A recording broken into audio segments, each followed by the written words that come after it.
crashed. What do you mean you crashed? I just hit my head. Sorry. No, it said that. Okay. Don't go anywhere. Don't go anywhere. I'm not. Don't go anywhere. I'm not. I'm sitting on my back. Don't go anywhere. Don't go anywhere. Okay. Look, I'm getting off. Is it bleeding? No. Yeah, don't go anywhere.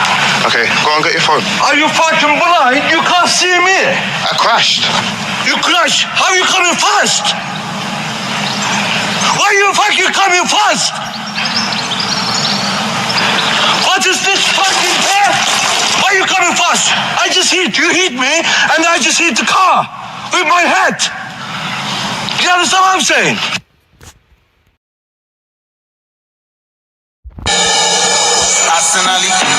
Arsenali,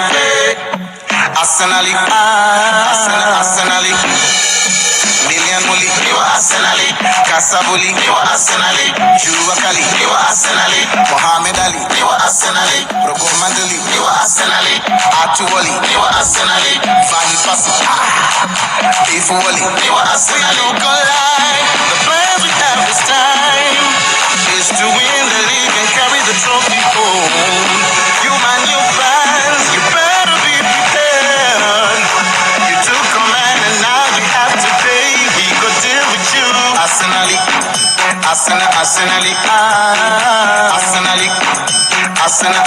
we go deal with you. Lakini, Arsenali, African, finally. Arsenali,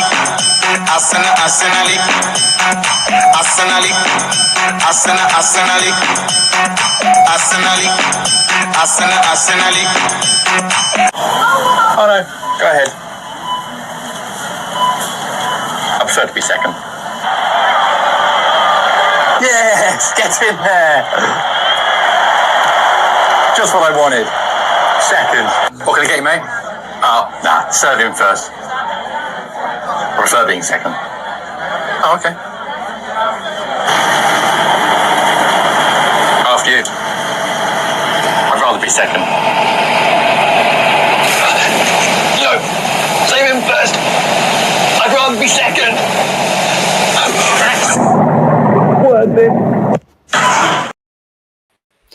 Welcome back, family, to Northside LDN Caramba. And we've got today the EFA Saturday. Big up to everyone that is locked in.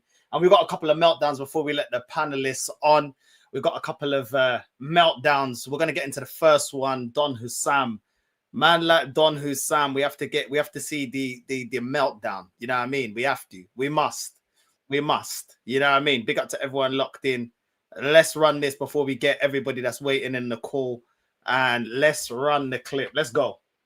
Club statement needed tonight. It's done. It's finished. I'm going to tell you exactly why. Bismillah ar-Rahman ar-Rahim. Hello, everyone. Welcome back to the channel. Make sure you guys are liking the video right now. Make sure you guys are subscribing. Hard-hitting truths to be slapped on the stream video, whatever it is right here, right now. We're going to talk about this game right here. Nottingham Forest 3, Liverpool 0. Don't forget to also check out our sponsors and use code Hussam for 8% off. Now let's just get straight into it. Guys, we are absolutely finished. There is a club statement that is needed tonight. There is no if, buts, or maybes about it. There is nothing to discuss anymore. We just lost to the 19th place team at home 3-0. I stuck by him. No one can say a single thing about me. No one can say, oh my God, haha. No, Hussam, you've been toxic and negative. Look at him, man. He's had enough, man. Look how stressed he is. It was coming. Oh my God, Hussam didn't back the manager anyway. All this. You didn't believe. I supported Arne Slot. I backed him on the Liverpool Civil War. I was sat there with all the Slot inners. I was backing the manager. I was defending the manager. Yeah. I was praising the manager. I didn't say a single negative word about the manager. I did not say a single bad thing. And I said he's going to turn it around. And I said I have the belief. Well, guess what? Tonight, I lost that belief. I'm sorry. After you lose 3-0 at home to Nottingham Forest, it's done. There is nothing that anyone can say anymore to convince me. As things stand, we are 11th. We have a negative goal difference. We have conceded 20 goals, I think it is, in 11. His analysis of the situation is slot out. Slot out. Continue, Hussam. Games. We are on 6 losses in 12 games. I'm sorry. Liverpool Football Club, after spending 4... 100 million in the summer. Actually, we're on -2 goal difference, not even -1. We're on -2. After spending 400 million in the summer, you cannot put out teams that look this way. And it's the reality of the situation. I absolutely love Arne Slot. Thank you so much for winning us the Premier League last season. He did a fantastic job last season. But I'm sorry, I'm here to just speak the reality. I cannot say anything different than that anymore. I'm just... There you go. He's finally slot out. We have finally turned him. You know what I mean? Look at Monts, bro. I don't know what this guy is doing, bro. Trying to light up a candle next to Santa Fatima or something. I don't know what's going on, bro. Look at him. He's contemplating his life. Look at Monts. Look at Monts. Breathe, Monts. Like the Avatar on Nickelodeon. Wind, fire, earth. These one are stressed. Every week getting embarrassed, man. This is long for these, man. Look at Monts.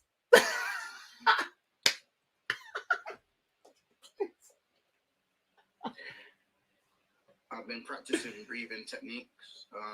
Wusa. I did go for a walk. But yeah, nothing's changed. Nothing's changed. I feel sick. I don't feel well. It's my birthday in 2 days. It's my birthday in 2 days. Happy birthday, man. I didn't really know what I wanted for my birthday. 3 points. But now I do. Slot out. I want a new manager. No, I knew it. I want a new manager for my birthday. Not so much. I want a new manager for my birthday. Nottingham Forest 3, Liverpool 0. And let me say it the right way round. Liverpool 0, Nottingham Forest 3.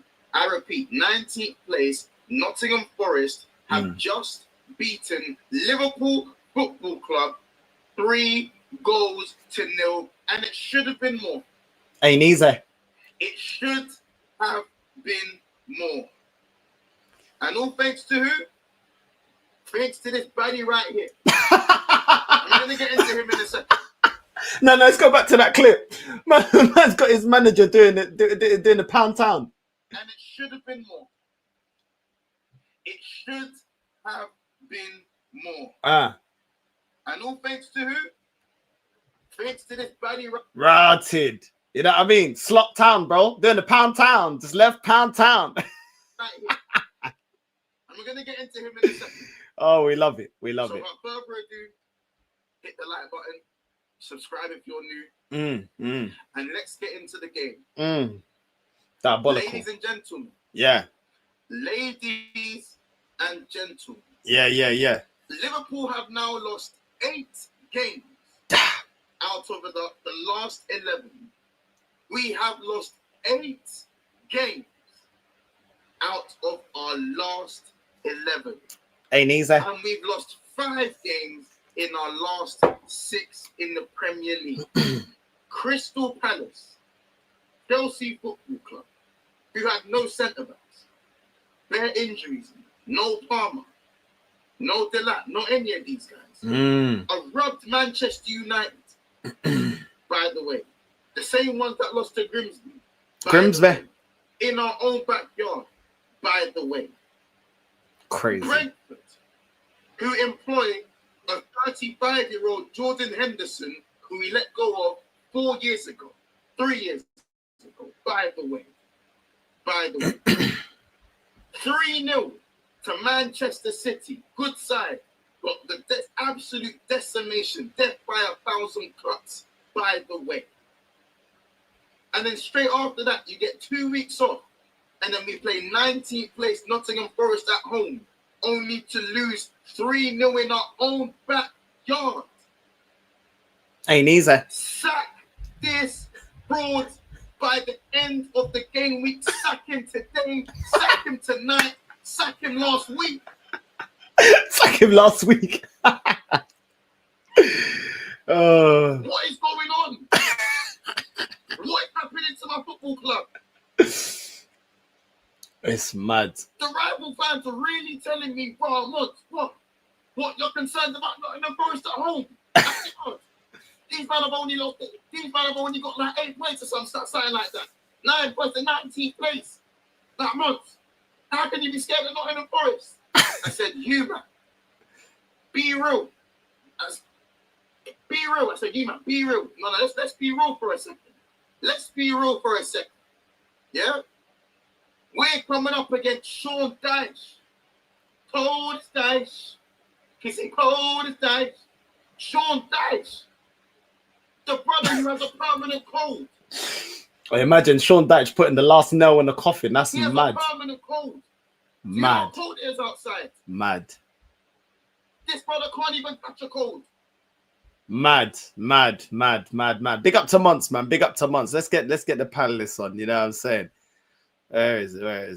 There we are. Let's remove this. Right. What are you, man, telling me? Yo, Steve, 3-point collector. What you saying, man? You good? That's the best I've seen Newcastle play in quite a long time, to be honest. And like, honestly, most of the season we've been pretty bad. But today that was an Eddie Howe masterclass. That was fucking great. The issue is that I'm enjoying the win. I'm enjoying this in isolation. I didn't think we had a freaking chance. I thought like this is how the season's been going, man. Not great in Champions League. We've been doing our thing. But in the league, yeah, just not great. But today, that was vintage Newcastle. That was vintage. That was everything that Eddie Howe wants the team to play like. Everything, bro. The press was good.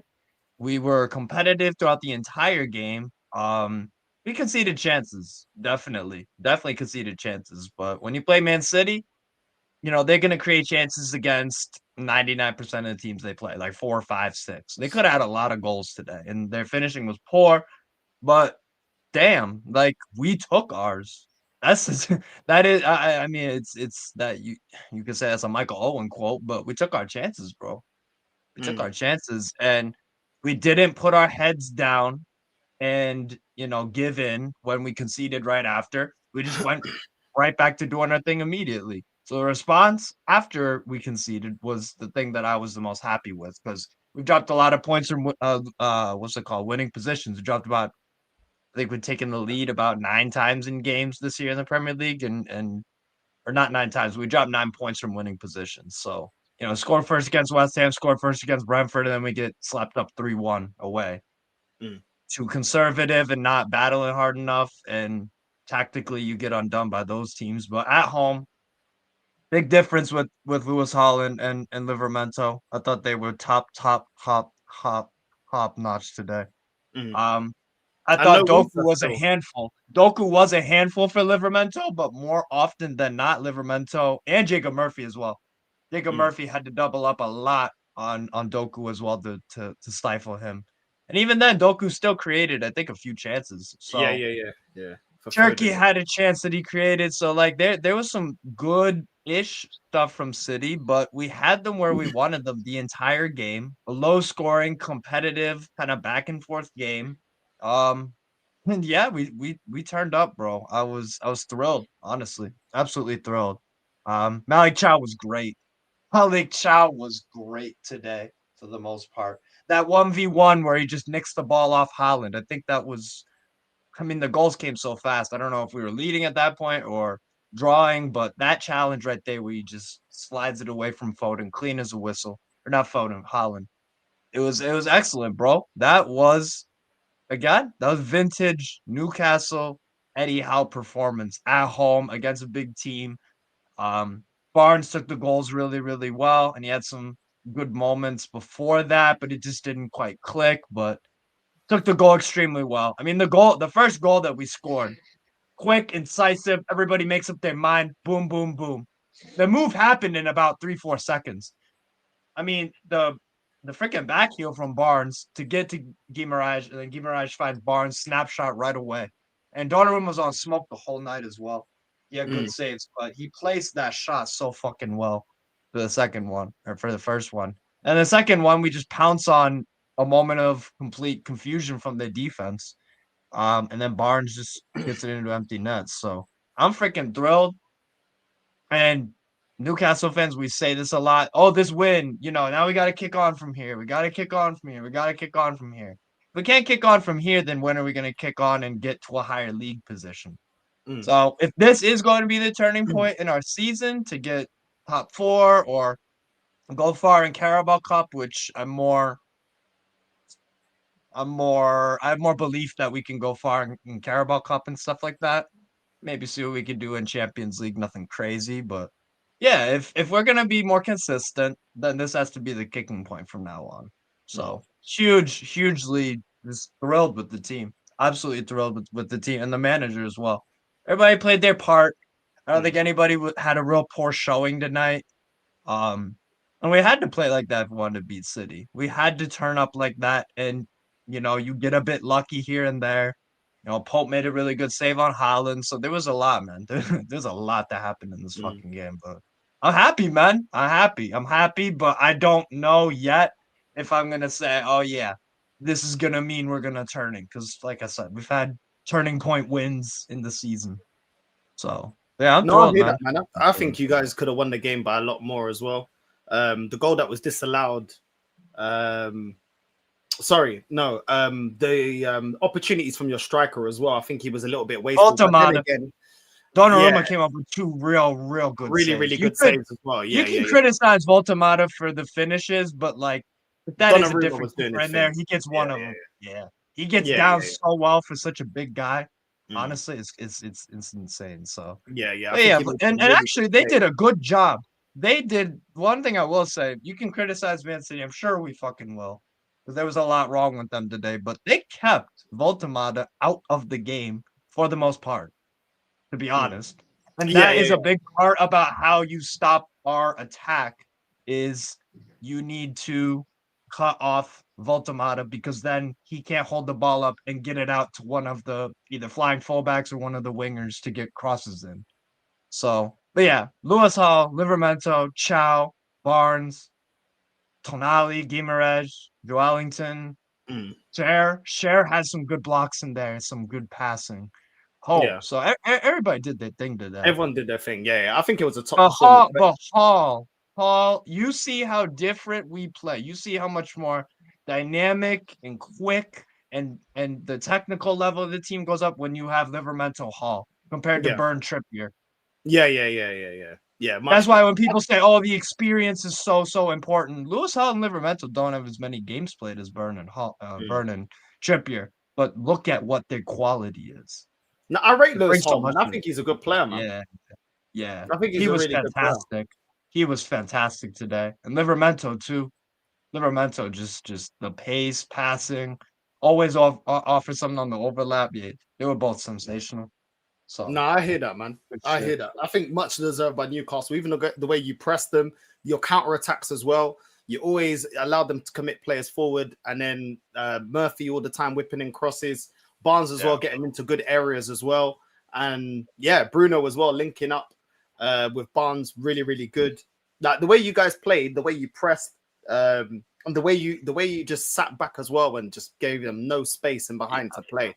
You know what I mean? I think the way that you guys set up, Eddie Howe, man, he sets your team up really well. I can't lie. But AK, what are you saying, bro? Because they're saying, no, the Blue Sharks are there. The Blue Sharks today. I'm sorry, bro. Your boy Foden, he didn't turn up today, man. He should have at least had a brace today, Foden. At least with the chances that he had. I know Barnes had an open goal, but then he made up for it with the brace. You know what I mean? He kind of made up and stepped up when it really mattered. But Foden today, wasteful. Haaland today, wasteful. I do think Man City, you had some good moments. I think Doku was linking up with Foden really well. Cherki, a couple of decent passes. Nico was good. But other than that, your defense was a bit shaky, bro. I can't even lie. At times, your fullbacks were getting cooked when they were overloaded on the counter-attack. I think your centre-backs as well, Vardio, the way you defended, especially for the last goal from Barnes, it's like, I don't even know what you guys were doing. Like, literally had 5 players around him. Nobody picked him up at all. I know Diaz was shouting at the sideline to try and come back on. I think his nose was bleeding, and he was shouting to get back on. As soon as he gets back on, you get the set piece. Newcastle has a set piece, the corner. You don't defend it and they score. What are you saying, AK, man? Because this was a game to really bridge the gap with Arsenal, man. How are you feeling?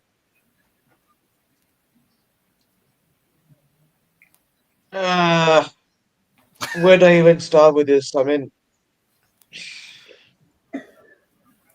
yeah, well, to be honest, after the game, my head was hot.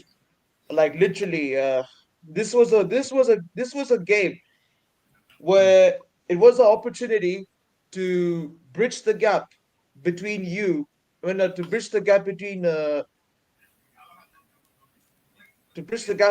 with Arsenal and catch up to you. But can't lie, man. Uh, Today our attack didn't step up. Um, we had around 5 to 6 chances on goal in the opposition's box. They didn't even bury it, and there was a there was a chance we had 1v1 Foden versus Pope. Foden, I feel instead of taking all that glory ball just onto himself, and when Haaland on the other end was asking for the ball, he just Foden just Foden just Foden just man, I don't even know where to begin, man. I mean, Foden today, man, was absolutely piss poor today. Man, he needs to do better, man. I swear down. And as for Haaland, Who'd you put the blame on? Do you put it on Pep? Do you put it on the players? I mean, who'd you put it on today for the loss? for the loss, I mean, as much of as much as much many of my fan base will put the blame on Pep for the majority of the game, which I don't see what's the reason why. But if you ask me who I put the blame on, I would say 50-50 on the manager and on the players. But you know what today, Northside, You know what, Pep? Hey, can I just say this real quick? You know what I think a big turning point in the game was where Pep don't know about the decision. What Doku off? I was surprised when he took Doku off. Yeah, I agree. I was surprised because he was the one Yeah, really Doku creating the was hope, not like. not that. Look, Doku, we can be critical about that, the end product and all this stuff, but he did He was create creative. chances, and he was a speedy runner outlet, and he wore. And like I said, Livramento was fantastic, I thought, but he got past he was Livramento. fantastic today, Steve. Yeah. He was So like fantastic Doku today. off that's on Not gonna Pep. lie. That's a big turning To point in make the game. Doku, And then- to take Doku off, but to keep Haaland, when Haaland had about 2 or 3 opportunities to score and he didn't take any of them, I feel like, why are you making Doku? Doku did more. He was more effective in this game than Haaland. Do you know what I mean? And this is the thing. When Haaland, obviously, 9 times out of 10, he scores goals. But when he's not effective in a game, this is what you get. When he doesn't score the goals, this is what you get, nothing. No link-up play. I remember when he tried to cut it back. I think he tried to cut it back to Foden. And the way he tried to cut it back to Foden was some dead pass, and you guys just cleared it easy. And it's just like, you can see the lack of technicality when he's not firing. And I know it's rare, but it's down to the manager to see, do you know what? Haaland ain't scoring today. Do you know what I mean? I don't think Cherky was that effective today either. I don't think he was really causing Newcastle that much problems. So him being taken off was calm. But it's like, you should have brought on Mamouche. Oscar Bob looked really good when he came on. Oscar Bob looked actually very energetic, and he was actually trying to take on players. He actually was trying to do something. Do you know what I mean? When he came on in the 77th minute. So maybe that move should have been made a lot earlier. When he brought on Savio as well, I think Savio looked a lot better on the left-hand side than he does on the right. I now see him on the left wing. I felt Savio looks a lot more effective. Still final. But it was a drop off from what Doku was offering on that side. That's the difference. Yeah. That's true. Yeah. Yeah. It's like, That's true. I Northside. really just don't know what they were trying to do after the goal. That was my thing. Yo, Steve, not gonna lie, man. For that second goal, I don't know what Josko was doing. I mean, I felt there was a slight miscommunication between Donnarumma and Guardiola. I mean, Donnarumma could have said to Guardiola, clear it. But again, there was a slight miscommunication between the two. And Donnarumma, even though he died for the ball, but couldn't reach it, and that went in the back of the net for you to get the second. That costed us, I feel. And again, man, it's these small, silly mistakes that are costing us games. Again, the same thing happened with Spurs. The same thing happened with Villa. The same thing happened with Brighton. The same mistakes that kept happening today. And Just lack of I don't know. concentration I from mean, your team. is this Steve? Is this like after the international break, we do the same mistakes again and again? Bro, I Oh, just you're think it's a talking. lack of concentration, bro. I just think it's a lack of concentration from you guys because you got caught out when the Newcastle striker was 1v1 with your Yeah, goalkeeper. Faltermata. Yeah, there was times where he was, you know what I mean, and Donnarumma was keeping you in the game. The thing is, Newcastle was cutting you guys open at times, but your goalkeeper kept you in the game. And It was a at that very point, open game at times. It was a very open game at times for both yeah, teams. 100%. But it still seemed like Newcastle were the team having the better chances. You were getting the more clear-cut chances. You just wasn't taking them because Donnarumma was having such a great performance. Yeah. And at that point, I was thinking, okay, well, you know, my match reaction is going to be Donnarumma, man of the match, because at 0-0, and then even the way both teams come out in the second half, I think both teams weren't as great at the start of the second half as they We're was trying to in the feel first each half. other out, kind of thing. Yeah. Yeah. And then the Yeah. goal, once you scored that goal, that Barnes goal, It that's opened- it. The game yeah. started to open up. Yeah. Yeah. Yeah. Do you know what I mean? But I still feel like Newcastle had the better chances, man. Man City were playing some good football in the first half, but in the second half, it just kind of looked a little bit lost. I agree with Steve. When you guys conceded, I just didn't see the way that you guys were building. When you took it taken off Doku, I didn't understand how you're trying to break down Newcastle. You're just whipping crosses into the box aimlessly. Like Oscar Bob was just whipping aimless crosses, Savio whipping aimless crosses, and it wasn't getting anywhere. It wasn't getting Haaland in the game, and they were just dealing with the aerial balls nice and easy. It wasn't even Without Dan Burn as well. Without Dan Burn. Like, Hmm. that's the other thing too, is like I understand when like, okay, we don't have Dan Burn out there, so you know, maybe Pep felt okay, we need to go attack in the air a lot because they have obviously a 6'7" brother missing from their team. So it might be, but I mean, again, I'll go back to Chow and also Cher as well. I mean, they were freaking unbelievable. Chow has been a massive bright spark. I mean, how many times have you seen someone lock up Holland like that? Chow was something else, and it was like the 1v1 duels versus Holland. He was winning most of them. It was insane, bro. So, but yeah, I Northside. I agree with you You know about what, Steve? Fair play to Chow, man. yeah. Fair play to Chow. At least at least he locked up a big striker like Erling Haaland. God damn. Fair play to him. Yeah, he did his thing, man. He did his thing. I think the whole team, man, like Newcastle as a team, as a group, as a collective, just played really, really well, man. Like when you were with the low block, the counter attack, the pressing, the way you're creating opportunities, how fast you were bopping the ball on, like everything was really, really good, man. I can't lie. Macy, let me get you in the conversation as well. What did you think about this game? Before we get into the Liverpool game, Newcastle City. 2-1 to Newcastle. What did you think about the game, bro? Yeah, big up Northside, big up Steve, big up AK, big up all you guys. Like big up, bro. The Liverpool, like the Man City game today, like I was vexed when Newcastle won, and what made it even more worse was the fact that Pep kept Foden on and he brought Marmoush on in the very, very last minute. Like I don't know, 93rd minute. Yeah, like he could have brought him on very quickly because Man City were trying to find an equalizer. And the problem is, like, Pep is just too, like, he's just hoping for a miracle to happen. But unfortunately, there is no miracle.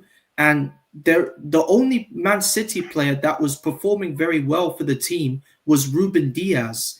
And the fact of the matter is when he scored that heading goal, the blood that came out of his nose, like, I was shocked when there was so much blood coming out of his nose. He was the only one that was carrying that Man City team because Holland, like, Holland is supposed to be Man City's guy, but today he was abysmal. Foden as well. Like, I don't know how long Pep kept him on in the match. He should have subbed him off, but I was so shocked when he took Doku off, because Doku in that game, he was the only one that was like trying to make things happen for Man City. And the fact that Pep took him off was absolutely disgusting. And listen, I rate Pep as a manager, but today he's got to take a hard look at himself. Eddie Howe absolutely scored him, and Malik Towell, that brother, like that centre back, bro, he absolutely locked up Holland today. I think he came from AC Milan in the summer. Yeah. I mean, he's a top centre back. Like he and Fabian Schär, both of them together, they absolutely locked up Holland and Foden. And the second goal, like a lot of Man City fans were saying that it was like a contact of offside, and I was like, is it offside? And No. Macy. Sorry, Macy. Yeah. Sorry, Macy. Sorry, Macy. I want to come on regarding that decision. I wasn't complaining much because a part of Ruben Diaz's shoulder was The line that was a kept bit him offside. was a bit yeah. It was a bit on the line. It was a bit on the line, and it was well onside. It was well onside, and I don't care. It was our defensive errors that are costing us that second goal. I'm saying it here right now. Oh yeah. And also during the match, the referee was this referee was a suspect for me. Like he didn't even book one Newcastle player, because there was a time when Holland was through, Exactly. and apparently he got barged over by Joe Linton, and for some reason the referee didn't give him a yellow card. What was that all about? This referee No, today, Macy, that's just a standard Newcastle game. I understand it. You get away with bloody murder. but That's why when our fans complain about refs, I tell them to shut their fucking mouth, because I we understand, but that get referee was away a with. bit I mean, sus today. Tonali could have been on a booking. Tonali could have been on a booking in the first half. Not Voltamata. Who was it? Yeah, it was mainly Joelinton and freaking what's it called? Yeah, Joelinton and Tonali, bro. Like they racked up fouls like crazy. Yeah. So that like you were very lucky to win that game, Steve. And that referee was like he was. I don't know about right. lucky. I don't think we were lucky. I know, but still, like I'm just saying, because like that referee was a bit sus today. But all in all, it was a good win for Newcastle. Like you finally got a win over a big club like Man City, and today, like Man City, like their chances of getting the title now is getting a bit harder for them, because they've got a lot of games coming up, because tomorrow Arsenal have to win their game. And I don't care what our fan base say, because they can say that, oh, why is Michael Oliver the referee for tomorrow's match? I don't fucking care about who the referee is. The fact of the matter is, we have to beat Tottenham, and we have to cement ourselves in the top of the table, because regarding the fact who this manager plays, we have to beat Tottenham up. And the fact of the matter is that if Odegaard and Madueke start this game tomorrow, then I'm sorry. Then Tottenham could sniff out an opportunity. So for now, I want Odegaard and Madueke rested up. And for me, if I was the manager, I would probably put Moreno up front for tomorrow's game, because I know that Gyökeres is not 100% ready. So I would stick Moreno up front. And listen, I'm not a big fan of Mikel Moreno. I don't rate him as a midfielder, but I think he's a good striker in my eyes. Like, he can at least create one good goal scoring chance. So if anybody should be up front for us tomorrow, Moreno. And we have to beat Tottenham. And I think you will. Yeah, I think we'll beat Tottenham, but I don't want any kind of foolishness from this manager tomorrow because that foolishness in the Sunderland game cost us that match when we drew 2-2 with them. So I don't want this manager costing us tomorrow's match, because if we draw that game to Tottenham the same way we drawed Sunderland, then I can assure you Chelsea, like, they could be sniffing on that opportunity after the fact that we could drop points to Tottenham tomorrow. But I don't think we're going to drop points. I think we'll beat Tottenham tomorrow. No, I think we'll beat them, bro. I kind of agree with Unknown. I kind of disagree. I don't want to see Moreno start tomorrow. I'd rather see Martinelli. I want to hit them on the counter. You know what I mean? And I think hitting them on the counter, I think Martinelli will be a lot better playing through the middle.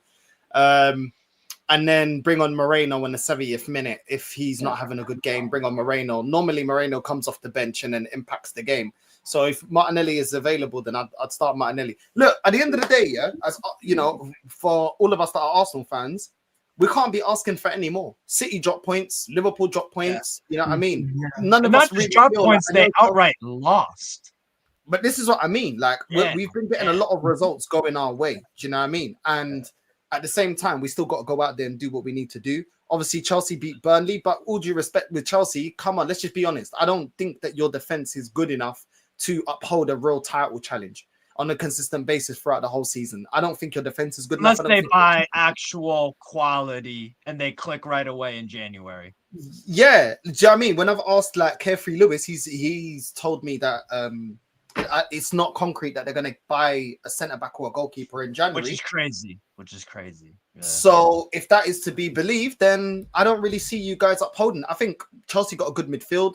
They got a good attack. Obviously, the lap coming back. Everyone knows how good Joao Pedro is. Felix. I don't know why I had Felix in my head because of the internationals. But yeah, obviously Palmer has had another injury setback. But when he comes back, obviously they're gonna have more quality again. But at the same time, I just feel like your defense, with a defense like that, you can't win anything.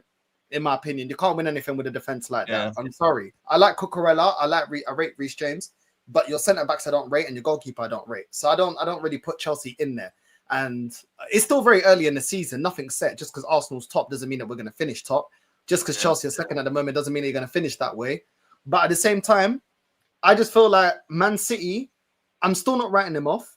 They've had a blip today. They had a blip against Villa as well because they were on a string of wins, and then they lost that game, and then they went on a string of wins as well. Going into this game, Man City beat Dortmund, Bournemouth. You know what I mean? They beat quite a few teams, and then now they've dropped points. So it is what it is. At the end of the day, we got to make it count. Innit? Like, all of this is great, but if we don't win against Spurs, it means nothing. It's an opportunity missed. You know what I mean? To extend the gap. So I'm not going to get overexcited, but at the same time, I'm happy that obviously the rivals have not done what they need to do. We now need to do what we need to do and get over the line. Like, I still expect Arsenal to beat Tottenham. I know it's a North London derby, but I don't rate their squad. But at the same time, I've gone into North London derbies where we've had the superior team by far, and yet they've won or got a result out of the game. Anything but a win for Arsenal is a bad result. It's a bad result. Too many draws. We already had Sunderland now. If we draw against Spurs tomorrow, this is the reason why we didn't win the league last season. So if we're going to improve from last season, we can't be getting these draws, or we got to minimize it by a lot. 14 draws last season is a lot. And at the end of the day, it's still early in the season. People say, oh, but if we draw against Spurs, it's only 2 draws. But then they start racking up. You know, going into the Christmas period, it's going to be busy. Then going into the business end of the season where teams are going to be battling it out. There's going to be, you know what I mean? The teams that are fighting survival, the teams that are trying to qualify for Europe, the teams that are trying to get in the Champions League. There's all these mini battles in the end of the season. You don't want to get too many draws leading up to that part where everyone's fighting for every single point. So that's how I look on it, bro. But let's get on to Liverpool, because we ain't touched on Liverpool yet, yeah? Perfect timing. You get me? This is what I was here for. I saw your thumbnail. Wait, let me get Yasser's thumbnail. Hold on. Yasser's a demon, you know. This guy is actually a full-time bully, bro. People talk about me. This guy. No, I learned you got to be a bit more shameless. No. Look at this. Look at this guy's thumbnail. Hold on. Let me. Look what this guy did, bro. Hey. Hey, it looks like a gal, you know. That she looks like a gal. That's what they calling him. Igalsanda Isak. Bro. That's what they calling him now. Igalsanda Isak. You get what I'm saying? Bro, 2 touches in the opposition's half and that, fam. You get me? Yeah, he's Bro. bro. Oh Listen, my days! Look at he's that hard. hairline. But guys, hold on. I thought Premier League proven players are the fucking most amazing things in the know, fucking you know world, what's and it's funny? just No, play yeah, the first like 10 seconds. Yeah, play. Watch that. What's the Mons clips, bro? I was playing the months clip. Yeah. You know what I'm saying? This is what it is, bro. Live support. I'm going into yet another international break. Live support. On live support. This was before the international break. They're back on live support, bro. That's what this is, bro. That's what this is, bro. Live support, cuz. I ain't gonna lie, look. That's where it's at right now. Boy told you, I don't want to hear the word injury. Players were moving out the house. One guy was playing with a little scratch. Oh, one guy lost his hand. Oh, one guy has a cough. He didn't take his...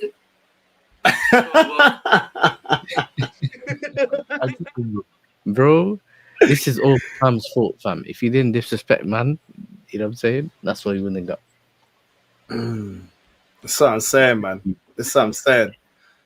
Yo, look at this guy now with his Newcastle. This guy's a fraud. Since when did you support Newcastle, Philo da puta? Oh, Look at this guy. It's the country, bro. We represent the country.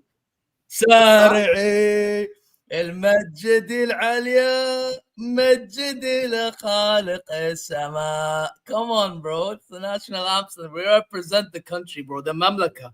That's what we represent, the Mamlaka, bro. You know what I mean? This has always been my backup, bro. This is backups.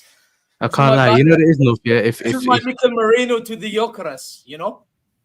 You know it's funny enough, yeah. Marino. If Saudi bought Tottenham, he'd be in a Spurs shirt, blood.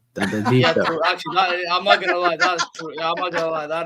To be honest, I already called them Bayern's little brothers because we sell them like Tel, we give them Palinia, but then we take Kane. You know, they're my little brothers. You know what I mean? I welcome them to the Bayern family so they can start winning trophies. But you see what I'm saying though? Liverpool, no, I can't lie. There's this, you know, if your team wins at 12:30 kickoff, yeah, it's the best thing ever, bro. I've had this for the last couple of like thingy. If you win at 12:30, you're just chilling and watching the ops, bro. Last time I watched, bro, I can't lie. Last time United beat Liverpool, and then I'm watching the other game. I think Villa beat Tottenham, or the other way around. Yeah, you're just chilling because you've done your job. Oh, everyone forgot you even played. Everyone's like, yeah. Yeah, because they played early. Yeah, they were forgotten. No, Louis done an 8-hour watch along. He done all the games. Yo, Bobby knows when Francesco's Bro, in back. it's so funny, you know, bro. I'm telling you, like the Liverpool game. I told Hussam before because he came into the chat in Lewis's one because I done watch along with him, yeah. And he kept telling us, I told you guys say Enzo's better and all this rubbish. And I told him, don't get mowed down. Do you get me? You're playing Forest and that. If them man come with those trucks, yeah, lawn mowers and that, don't get mowed down. I thought they're gonna play in Nottingham, bro. Turns out it's at Liverpool. It was an Anfield. And I said this. I can't lie. I told them man this. I said, yo, yeah, I can't. Sean Dyche, he walked into the Anfield. Sean Dyche walked into Anfield, grabbed Isak like this, and told him, you're low in the moor at Anfield today. Do you know what I'm saying? He was doing nothing, bro. Do you know what I'm saying? He did nothing. I'm actually happy for the Liverpool downfall, though, because they were chatting on Twitter about Olise and all that stuff, bro. They can hold. Yeah, it's mad. I know Francisco's backstage, innit? Yeah, I've been telling him, man. He's backstage, bro. Okay. I didn't think you heard that. But I was going to say to you, it's mad. I'm telling you. The way they got slapped at home 3-0, even Hussam essentially said slot out without saying slot out. But we already got the clip of him saying slot out. So it's slot out either way. Oh, yeah. He said slot out without saying it in the stream. And then in the exactly. Yeah. We already got the clip of him saying slot out. So essentially, it is slot out. He said, I can't back him anymore. So this is the end. Yeah. I played the clip at the start, innit? I played the clip at the start. I wasn't watching. I cannot play this. Yeah. The situation is slot out. I don't know why he's scared to just say slot out, bro. Just do it with chest, bro. You know what I mean? You're gonna do it. I am very sorry, but it is time for slot to get out. Jay, you don't even have to do the accent, bro. You just do casual. I know. I already have it. Exactly. Yeah. I already have it. I just don't show as much because Organic, I innit? accents easily. No, yours is organic, bro, for the sauce. Exactly. I can't lie. Yeah. Exactly. The weekend. Not gonna lie. Not gonna lie. Tomorrow's gonna be horrible, though. Tomorrow's gonna be horrible for us, though. Sorry, Francisco, I'll let you go. I just wanted to quickly say this. Tomorrow's gonna be horrible, yeah, because everyone's gonna be watching us. You know, Oh, that no, North so London derby. Whoever I loses, yeah, need is to getting fight the for Tuesday. smoke, I need bro. to fight for Wednesday, bro. But I know for what Whoever loses tomorrow, you know the ones, yeah. There's nothing more horrible, yeah, when all the ops are looking at you. Everyone's got time. Everybody's available. Everyone's at home. You know what I'm saying? Anyone that drops the points, So yeah, do I is have getting time, bro. Don't smoked. worry, I will be there, bro. I know. You know what's mad? Yeah, you wanna know how everyone's available? Man asking me, Lewis was saying, you lot available to do the hate watch tomorrow? We all doing the hate watch together. We watch along together, bro. Like you don't understand, bro. And if you drop points, yeah, I can't lie enough. You think this thumbnail's bad, yeah? Oh, the next thumbnail's gonna be elite. Because the editor that we have, big up to Jun, he's doing madnesses, blood. The one that does Jay's edits and that, yeah. Bro, listen, I'm not gonna lie. It'd be funny if they lost to Spurs and us back to back, and then to you, man, back to back to back. I can't lie. Like 3 losses in a row. I think emergency meet. This is going to be a great test for Arsenal, is to see if they can cope with the pressure. If Arsenal drop points or loses the North London derby, it's going to be some serious questions about this team's fucking character or his ability to cope with the pressure, because this is such a great opportunity for Arsenal to extend the gap, okay, solidify the first place. Okay, I don't want to see any fucking shithousery from Arteta. Okay, I want Arsenal to win the fucking game against Percy, the so-called rivals. Yeah, because let's fucking face it. And regarding Liverpool, I see Liverpool, besides Liverpool and Man City drop points. Liverpool is a fucking free fall. I don't know. Is Liverpool defense sponsored by OnlyFans at the moment? Bro, do you know what it is with them? Yeah, everything's wrong. You know when it's just everything. It's the midfield, it's the attack, it's the chances. They're getting Kirkes having more chances than Isak. I didn't even see Isak in that first half. You're seeing flipping McAllister getting the chances that Isak's supposed to get. You're seeing Gakpo, yeah, that guy is rubbish, man. He's so frustrating. The guy can't pass the ball. He beats a player and then the final ball's dead, the shooting's dead, or inconsistent. Do you know what I mean? Mo Salah was the only one that was creating anything today. I can't lie. He's had some bad games where he's deserved some criticism, but today he was the only one that was trying or creating anything. He put it on the plate for Isak and he put it on the plate for Kirkes. But that whole team is just inconsistent. Do you know what I mean? Maximum 1 or 2 players have a good game. The rest of the team, rubbish. Absolutely rubbish. Slobosly at right back. What are you doing, man? It's horrendous. Absolutely horrendous. And they keep playing this high line here. Their wingers, they didn't even play. Bro, I think their fullbacks think they're wing backs, bro. I don't know what they're doing. Do you know what I mean? And Konate getting twisted up as well. Konate, if it's not Konate, it's Van Dijk. If it's not Van Dijk, it's Konate. It's bro, everything's wrong, bro. And when everything's wrong, it's on the manager. Yeah. Yeah, I mean, but certain players should have taken the opportunity.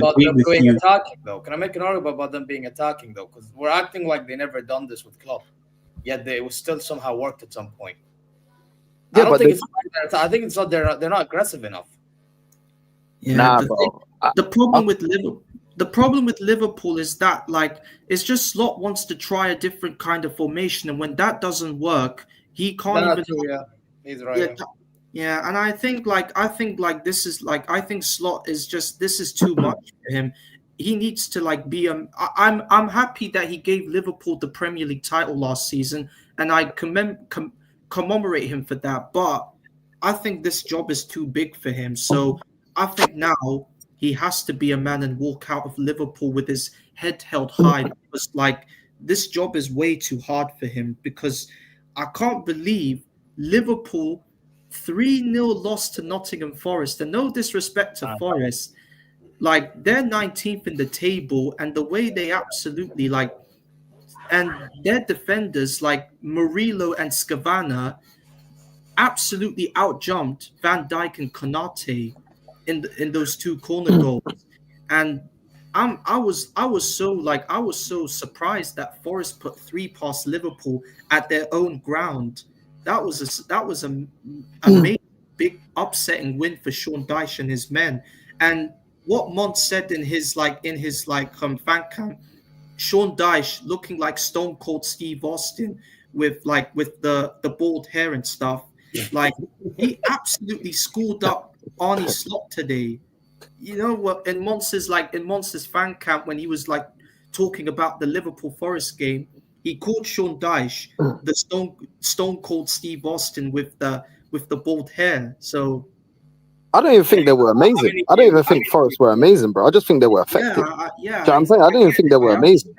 It's just basic stuff like Murillo. Like, how you got 3 Liverpool players around him, no one marking their man. None No of one's them. even doing much with them. Yeah, it's like they're ball watching. I saw that guy. They were ball watching. Yeah. The defending that we saw today from City and Liverpool, absolutely shocking, bro. Absolutely shocking. You'll And be shocked. Gravenberch and McAllister had poor games, bro. Both of them had poor games. By the way, You know what I Northside, you'll mean? be shocked, but from set pieces, I'd argue even Bayern were terrible at set pieces defensively. I know we won 6-2, but those 2 goals, I mean, oh my, ball watching again. Yeah. Today was like a day of bad defending from set pieces. My days. But another thing from Arnie Slot is that why didn't he start Ekatike? He scored. Yeah, that's one of the big questions. Ekatike from the start of the season was being very good, very interesting. Why didn't he start him today? And now he tries to start now. But Isak's the big signing, isn't it? So you know he's probably got signed in his contract where he's had to have certain type of games in it, because they expected Isak to have the start that Ekatike had, but Ekatike is the one. But they obviously they smashed their transfer record and bought the play. Obviously, there must be things in his contract, bro. I think the issue is they signed both them guys for that type of money. Yeah, it's mad, bro. But bro, they need to go get Glasner in, bro. If I was a Liverpool fan, I'd be like, yo, if you can't get Glasner now, then get a caretaker manager or something to the end of the season, and then go get Glasner, bro. Yeah, I mean, throw the money at Glasner and see what he does with this team. Because right now, bro, I don't know, man. If they play Frimpong, they play Carcass. To be honest, yeah, there's no point scapegoating players. I agree with Hassan. At the end of the day, yeah, everyone's playing crap. They're all taking turns in playing crap. The whole team's playing crap, bro. Like, the manager just can't get it right. Even when he plays his kids, his in-game management's rubbish. You know these men are under pressure when they're bringing on Chiesa to save the game, bro. Chiesa to save the game. Come on, man. Yeah. That's long. It's a long day, bro. Curtis Jones, he was rubbish today as well. What's Curtis Jones doing? Bro, whatever, innit? I ain't a Liverpool fan. I don't care. You know what I mean? At the end of the day, I got to get my laughs in, yeah? Because, boy, North London derby, I expect a win, but every time I have expectation with Arsenal, I'm always let down. So, you don't think you'll beat Tottenham? We should be. That's not the point. The fact is like we are at the top of the league. My biggest question is, like I said, is can Arsenal cope with the pressure? Arsenal historically is never able to deal with the pressure. Never. That's the fucking problem. Now they have a great opportunity to extend the league. I know Tottenham is not a great team at the moment. The Thomas Frank overhype and all that shit. But no, you never know. It's the North London derby. Like I want to see Arsenal to win, but I don't want to go to super tippy top gooder. Okay, overhype the fucking team because one game at a time. Okay, this is not this is a big fucking marathon, and the biggest test is going to be after January, because that is why the grind is going to start. He's going to handle teams that's going to fight for relegation. It's going to be when they're going to start fighting against teams for European competitions or for Champions League. So let's see if Arsenal can handle the pressure. If he can handle the pressure and win the league, okay, I'll give kudos to Arteta. Okay, finally you won fucking something in your life. If not, okay, I want to see what's going to be the role of excuses that the so-called Gunners is going to provide to us. Oh, they'll find excuses, Francesco. Don't worry, bro. They'll shit out an excuse out their ass. Yeah. By the way, fun. You want to know something funny? So I went to a family gathering today, yeah, and my cousin, he's an Arsenal fan. Yeah, and I told him, like, prepare yourself for us, man, because we scored 6 and all that. I was like teasing him a bit. This brother brings up the time that they beat us like around 11 years ago at the Allianz. Like, I think this was in the group stage when Giroud scored. Yeah. I bring up the fact that with our worst team, we beat you, man, 2 years ago. This brother's like, oh, because of the Saka penalty not given and all that. And I'm like, he initiated the foul, bro. I'm like, he's like, each to their own. But I'm like, brother, really? And by the way, he's not one of them guys that's like overly like this. Because to be fair, he actually knows his stuff about Arsenal from like long time ago, bro. Like from even the time when you guys went invincible, innit? But it's just mad, innit? It's just, I mean, wow. That's what Arsenal fans do, bro. Excuse after excuse. I'm like, you know what? It's like, I'm not against them as human beings, innit? But like sometimes as fans, it's like, come on, man. At some point, just have standards about yourself, man. Like, actually call out your team. You get me? Like, what's wrong with calling out your team, bro? You know, like today, by the way, we went 2-0 down. I'm calling out my team, bro. Yeah, and I'm like, you better fix this or I'm calling out everybody. And long and behold, we score 6. Standards, bro. You know what I mean? But then apparently the idea of standards from them is our idea of standards is pretty much from the certain fan base is the equivalent of trying to make sense of someone be too sassy with the kids. You know what I'm saying? Like, stop, fuck it, stop. Dude, I'm not here. Do you think constructive criticism is like what, heresy right now? If you think so, go drink a bag of pint. You know what I'm saying with Johnny Depp and all that stuff. Bro, I don't get it. The thing is, yeah, right now, Arsenal fans will be online criticizing Liverpool based on the money spent and the expectation. Yeah. They'll sit there and criticize Man City based on, what Pep's done in the past. But then when it's our own club, a lot of them will come out with excuses. No, man, you got to have the same standards, whether it's your club or somebody else's club. At the end of the day, we're spending money, and when you're a big club, there's expectations. And if you don't do it, then you're going to get criticized. But you know what I mean? Yeah, but Norton, their excuses, they play in the Premier League, bro. Well, so does City and so does Liverpool.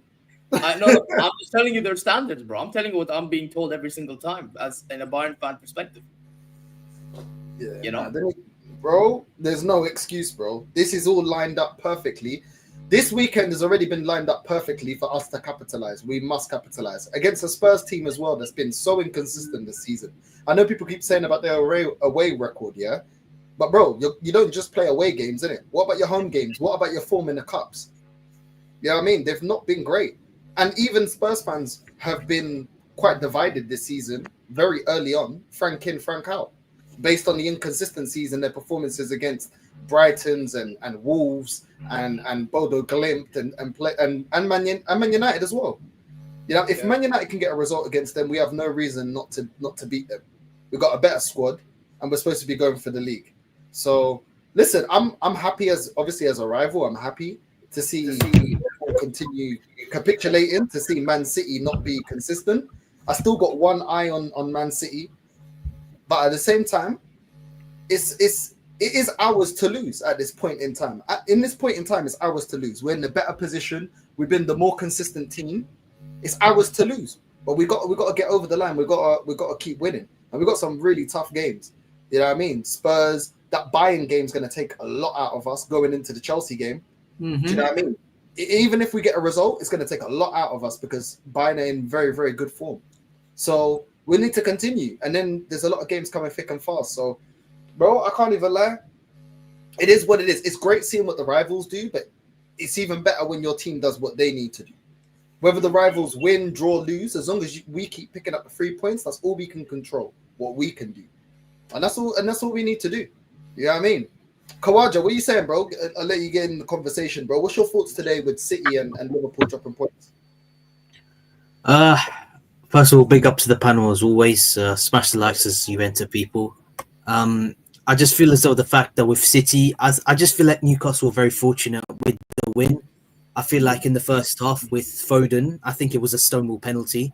I mean, I was surprised that that was not given because I mean, Foden took a shot, it went wide, but Fabian Shaw wiped out Foden. I mean, did not get the ball. It was a Stonewall penalty. I just feel as though the fact that what we do as a fan base, we blame refs.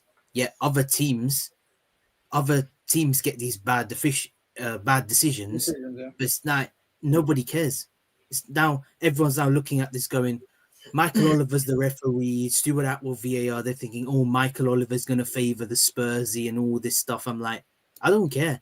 Just win me the damn league, bruv. You know what I'm saying? For Liverpool, I think Slot's done at Liverpool. If you look at the way Slot is playing right now, I mean, he has no idea. He's clueless. I can see why Liverpool fans are telling him to get out. I mean, I think Chiesa should start ahead of Salah because I think Mo Salah's been dreadful this season. I think he does not trust Chiesa for some reason. I don't understand why. Do you not think that Salah had a good game today? I actually think Salah was the only one trying to create anything in that Liverpool team.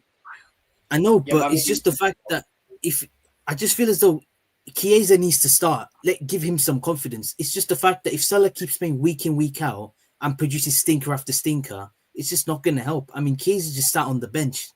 He came on, I think, 88th minute or something like that. Please tell me when did he came on for the game. But I just feel as though the fact that with Chiesa, he can come on and change the game. But I just feel as though the fact that with Slot, he just not getting the best out of his players. I mean, for Liverpool, I think that's one win in their last 7 Premier League games.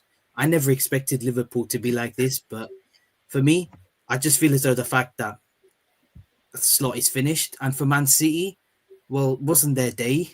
Let's be real with it, but let's not get carried away with the fact that we have a big game. We're still 4 points clear, by the way, and Chelsea are 3 points behind us. Let's not forget they're second in the table. If we don't win the derby, there's no point. I mean, Fuad might be watching this going, where are you, Northside? Where are you? You said Newcastle, Man City are going to win. Where are you? Fuad's just sat out there hiding, and I know he's hiding because he's part of a top gooner, by the way. With the North London derby, I still think we might beat Spurs. I predict 2-0, but it's down to this manager whether he's brave enough, if he's brave enough to handle the pressure. And we know what happens when he's under pressure. He fucking bottles it. He bottles it every single time. He's a serial bottler at this club. And if he does not win this game, if we do not beat Spursy in the North London derby tomorrow, or today, obviously it's 12 a.m. in the UK, but right now we have to beat Spurs. If we don't beat Spurs, then it's pointless really to banter Man City and say whatever we want. But we have to be 7 points clear. If we don't, then that Bayern Munich game on Wednesday is going to be under huge pressure. Yeah, 100%. 100%. I don't know if all of you agree. Like, obviously, Liverpool already know the situation that they're in. Man City, what's everyone saying? You writing Man City out? Are you saying that they're done, or do you think, okay, it's bad performance, but still expect Man City to still be in this title race and still, up there with Arsenal challenging for the league title? What's everyone? I still think City are still in the title race, to be honest. I mean, one defeat doesn't mean that we're gonna win it. I mean, let's be real. I mean, we've had chances to win the league. I mean, we had the chance to win the league with Man City. They started dropping points, and we couldn't take advantage. Here, this is the situation where everyone, the top goodness, are saying, "Yay, Man City have lost.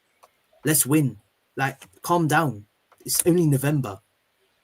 What are we doing here? City, I'm not doubting City because I know that they have a chance to win the league. They might take the league off us. Yeah. If you look at our games are more tougher than theirs. Yeah. Their games, they're easier. If they win most of their games and we drop points, they'll be top. And it's going to be so difficult for us to chase them down and to win that league title. For me, I wouldn't write City off. I mean, if we win our games, continue winning your games, and if City drop points, you keep winning. You don't say, oh, let's chill out. No, keep winning. If you don't keep winning, then that it doesn't. It's just pointless, really. I mean, Man City right now, they've lost one game. Maybe they'll think, right, okay, we haven't played well. It's a wake up call. Going to the next game, Pep will be thinking, right, we need to go out there, win every single game to get that damn league title. For us, just win every single game. I don't want to hear any of these excuses. Just win every single game as much as you can to win that title. For me, City, nah, I'm not. I'm never writing them off. I hear you. I hear you, Kawaja. I mean, I agree with some of the points you're making. Like Man City have got a run of easy games coming up, and we've got a run of hard games. We've got Tottenham tomorrow, followed by the Bayern game, and then next week we've got another London derby against Chelsea. That's three major games coming up, and we have to win those three games if we want to keep the pressure, if we want to keep ourselves top of the table, because we are in this we have been winning. We are lucky to be top because of the fact that we've been performing a couple of games good, but most of the games we've been playing so badly, like the Fulham game, the Burnley game, we've been winning away those games. And we are. I'm glad we are top. I'm happy we are, but we have to keep that momentum going because we cannot afford to drop points because people can say that, oh, but a draw is a good result. I highly doubt it. A draw is like a loss because 2 points have been taken away from us. So we can't afford to. And those were the draws from winning positions, by the way, last season. All the 14 draws, most of them were winning positions. This is the first game we've dropped points from winning positions, Sunderland. And I just don't understand why everyone says a draw is this. No, draws can cost you league titles. Like what happened when we were 8 points clear. We drew to Liverpool when we were 2-0 up and we threw it away. West Ham, when we were 2-0 up and we threw it away. We drew to Southampton and that cost us the title. And we went to City and we lost, and that's when our title charge collapsed.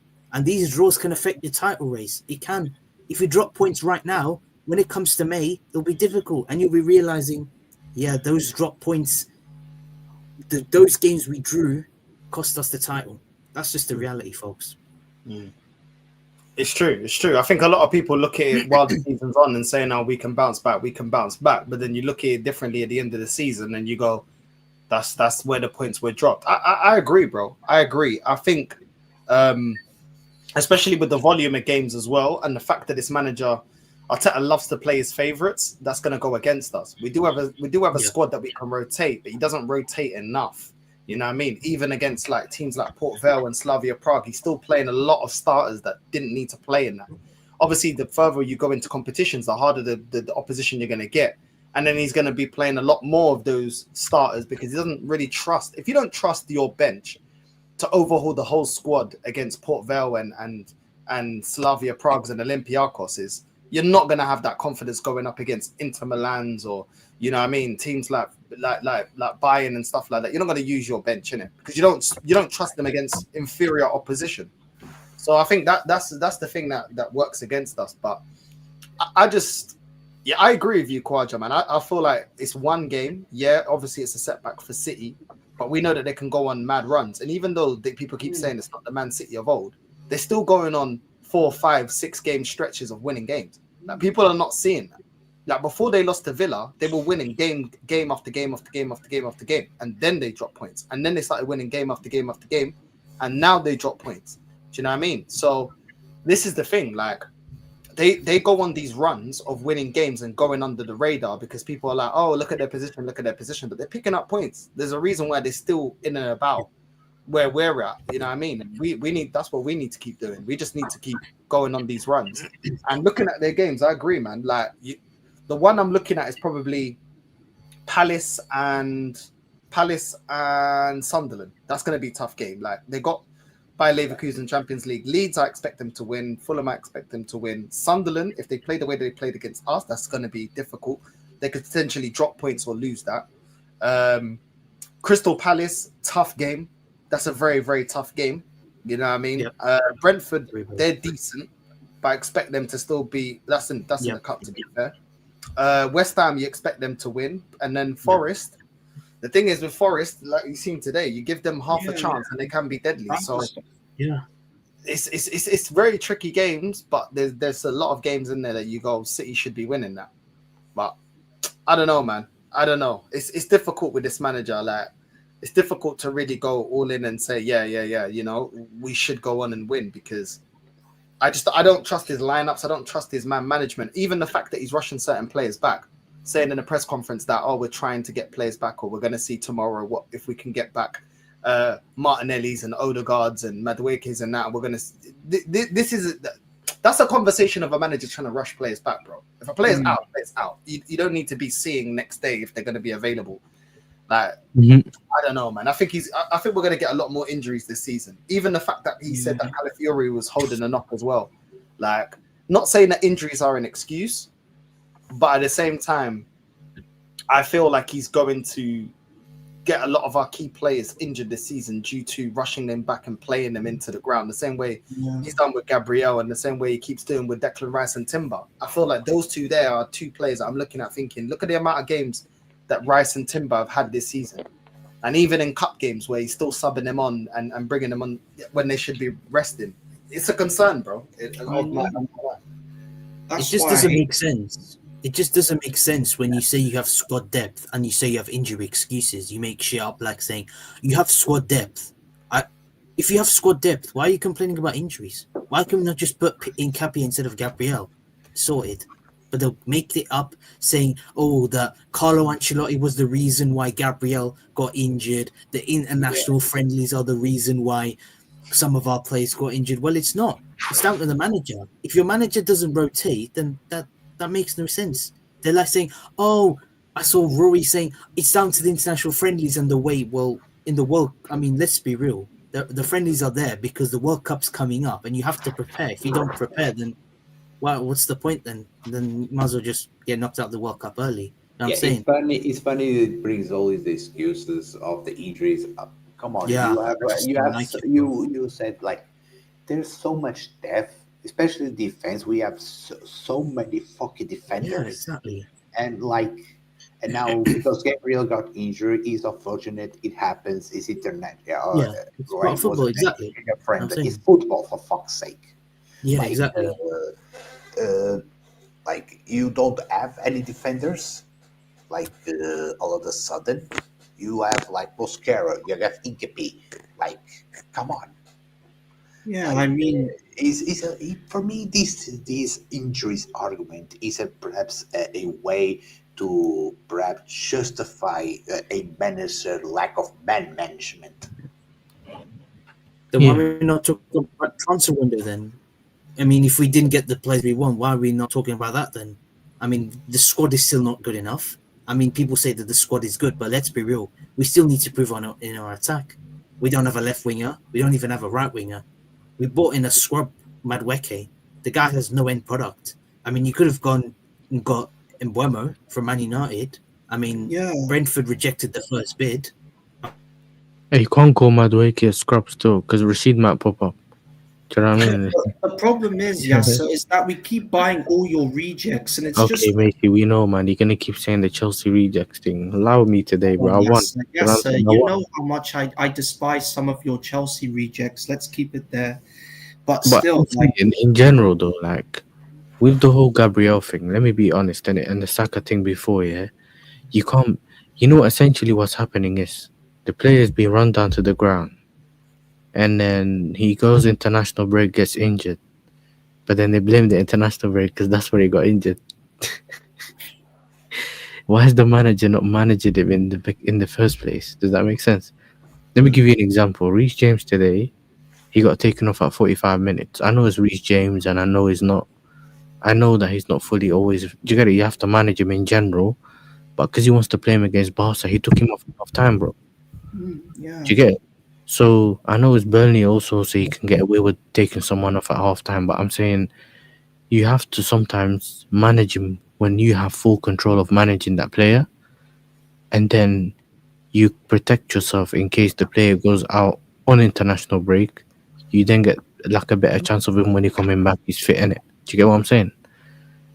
What's happening is they want the manager who barely gets to manage these players, which is the international manager, to essentially not play him and they just think their players automatically gonna go to the World Cup. Do you get what I'm saying? No? A player knows that if he doesn't do his thing, like doesn't go like, think of it like this. Do you think as an international manager you can get away with? He's looking at like let's say Miles Lewis Kelly or something who's not playing. I know he's young, but let's say he was a senior player, great left back or whatever, and he's not playing for his team. What do you think the manager's just gonna take him because he's the big name at Arsenal, or he's in the top 4 team in the Premier League? It's not, bro. He needs to see you play more often. He wants to see whether it works within his system, or is he gonna use you on the bench? Is he like, you're gonna have to end up going to those international breaks. So if you're not serious, when you keep pulling out, and that the manager might be like, listen, I don't really need to take you. There's other left back I can take. Do you get it? So the players also know 100% and go to these international breaks and that, and play whenever they get the chance to make sure they get that starting spot, or at least get taken on the plane. Do you get what I'm saying? So some people, the whole thing about, oh, why are you going to this international break and why are you going to this international friendly, and we don't know. Let's say if the other centre back isn't fully fit, that's why Gabriel had to start. Do you get what I'm saying? That we don't really know what's going on. But I'll tell you I'll tell you this though about the Gabriel one. I saw the Sky Sports video that they put out here, and they were saying Gabriel was training on his own the night before, so essentially he weren't fully fit anyway. He then made himself available to play that game at the Emirates. Scott, thanks for joining That's us. on him. That's on him then, bro. Because if you know you're not fit, you shouldn't be on the pitch. Because there's a lot of the season coming up, and it's a friendly. You go over to the manager and say, yo, bro, I'm not really fully fit to play. Do you get what I'm saying? I know it's not easy as a footballer, and I know that you want to play. It's at the Emirates. The Brazilian fans are out there. There's other aspects as well, innit? But you don't want to take that risk and potentially ruin your whole season, innit? Do you get what I'm saying? And then you can't go to the World Cup because you haven't even played or you're not fit anymore. So it is what it is, bro. Because remember, was it on the Southgate? Do you remember when the Arsenal fans kept saying, why is Southgate calling up Saka? Can he not find any other winger? Do you remember how it was? But then they want him to play every game when it's World Cup time or when it's Euros time. They only want to see him play. When Wright play left back, they got insulted. Do you know what I'm saying? So it never works. They want everything to go their way, and it doesn't always fight. It doesn't always work like that, innit? Is this not the same Saliba that went down at Anfield and Arteta admitted that he picked up an injury and he still played him and he went down after 2 minutes? Does anyone not want to forget that? Yeah, I remember that. Yeah, they wait till he goes down at France and then say it's his fault. You know what I'm saying? That's how it works, bro. Again, it's the lack of man management. You don't put a guy that is just barely recovered for an injury to play a fucking game because why? Because there's the risk of the injury that he recovered, allegedly, to get worse. Like, come on, this is simple fucking maths. Yeah, 100%. But again, I cannot trust these managers' man management. Exactly, It's bro. gonna be, oh, it's the injuries, it's the international breaks. How the fuck the teams they are already in the World Cup is going to prepare? Okay, if the fucking fan is kind of bitching, oh, do not play my fucking player. I mean, come on. Yeah, exactly, man. There's other countries that they're going to play the fucking playoffs. You know, Italy, for example. Again, another playoffs. I fucking hope that they fail to qualify for a third consecutive World Cup, because let's fucking face that Italy team looks like fucking bang average. Man, that Italy team are terrible, bro. They got slapped 4-1 by Norway, and against Norway they lost 3-0. Yeah, they got but slapped twice. It wins, but I hope Northern Ireland qualify for the World Cup, because it would be nice to see some UK teams in the World Cup, like Wales, like Northern Ireland, like Ireland in general, like all of the UK teams. And Scotland is there. Yeah, Scotland as well. Like, big up to Scotland for that amazing. I saw the Scotland Denmark game, but what a fucking crazy game. Yeah, I like mean, Kieran Tierney, by the way. Kieran Tierney winner. Yeah, and Kieran Tierney. you know, in Arteta's press conference, when somebody asked him about Tierney's goal against Denmark, he said, "Oh, I'm happy for Tierney. He scored that amazing goal. I've been to Scotland my whole life as a footballer. Like, bro, you never even gave Tierney an opportunity to play for you. So why are you bigging him up for Scotland? You never liked the guy because of As the long as whole, he left. yeah, because of the whole agenda you have, the whole Rangers Celtic agenda, like the whole thing with Tierney, because he's a Celtic, like he's got Celtic veins all over him, and you have like Rangers veins. So for you to sit there and say that, oh, big up to Tierney, bro, you don't like Tierney. Bro, did you see, bro, that Kieran Tierney did the right thing leaving this club, and he's got now he's got freedom, and he's decided, no, I've decided to leave. I've Freedom. decided to not I just never want to be under this manager, and he's done well, and he's look he's Monitoring happy. Arsenal like a jail. And look where Tierney is at the moment. He's in a cup final in with a new manager of Celtic, Martin O'Neill. What phase is he in? Celtic are in a cup final this season, not the Premiership title, but I think they're in a Scottish Bet Cup final. Hey, man said, what phase is he in? You know? Yeah, because let's fucking face it, Scotland, he have an on-fire Scotty McTominay. At one point, I call him Scotty McTurdy because he was shit. I don't know, since he went to Italy, that guy changed like 360, 180 or whatever. And now he scores fucking bicycles. Like, this is the kind of stories that, and Italy, like, I gotta say this, I saw the Gattuso's press conference. The guy is behaving more and more like an oversized midget bitch. Yeah. I mean, real fucking talk. He's complaining about the slots that African teams have, the South American teams have. Gattuso seems to forget that teams like Nigeria, Cameroon, won't be in the World Cup. Yeah. They are powerhouses in Africa. In South America, okay, we have perhaps Chile out, a country with big tradition. How do you, because again, you managed the Italian national team, a team who have the likes of Maldini, Nesta, Costa Curta. They have the likes of Fabio Grosso, Cannavaro, Del Piero, Totti, Pirlo, Abrosini. Gattuso was playing that team, Camoranesi. The list goes on. And you could not, and you're complaining about the lack of slots from the European teams in comparing to the African, the South Americans, the Asian, or whatever. Boy, you got fucking thumped by Norway twice. Norway. A national team that has not been in the World Cup since 1998. 1998, yeah, 1998, yeah. Long time. Yeah, man. I'm telling you, bro. Gianni's starving. Yeah. And meanwhile, okay, you see Cape Verde. Big up to Cape Verde. Yeah, big up to them. Yeah. Qualified to the World Cup. You see Curacao under thick advocate. Oh in the yeah, World Cup. Yeah, they did. Yeah, big up them. that small island in Africa. They're like over like less than 150,000 people living there. Who? Curacao. Curacao, yeah, of course I know about Curacao. Yeah. I They heard were the Dutch.